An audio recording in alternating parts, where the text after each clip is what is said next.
Pour le bois flotté, à chaque Noël, c'est comme un retour aux sources. Il se la coule douce sur les rives du lac Léman.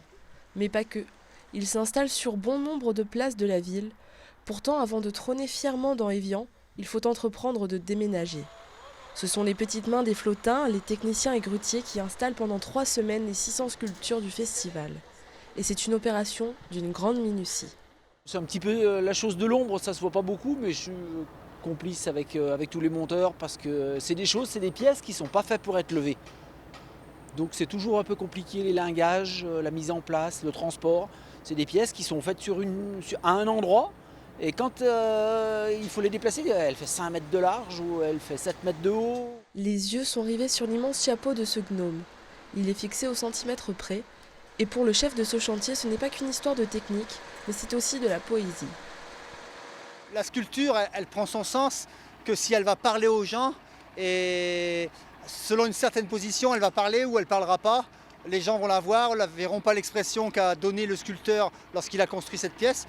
Et ça, c'est au feeling, il n'y a rien qui se décide à l'avance. Donc des fois, c'est au quart de millimètre, ça semble rien, mais c'est important de bien placer les pièces pour qu'elles parlent et qu'elles aient du sens.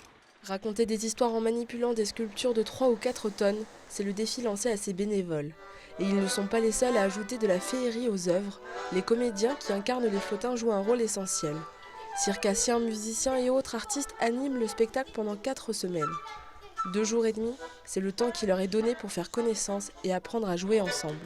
En fait, on a des gens qui viennent d'univers vraiment très différents. On a des musiciens, on a des clowns, on a des acrobates, des comédiens, des conteurs. Et du coup, c'est de réussir à accorder les violons de tout le monde, faire fusionner un peu tous ces univers en un seul. Là, en binôme, on se découvre. L'idée, c'est vraiment, il va y avoir des temps où Samuel, du coup, il est plus conteur et moi plutôt musicien. Donc c'est vraiment comment, à un moment donné, moi, avec ma musique, je peux être au service de son histoire.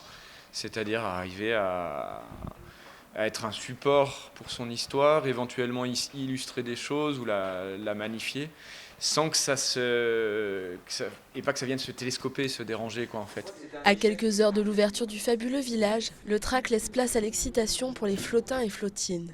Une fois les répétitions terminées et les costumes enfilés, il sera enfin l'heure de débuter le spectacle.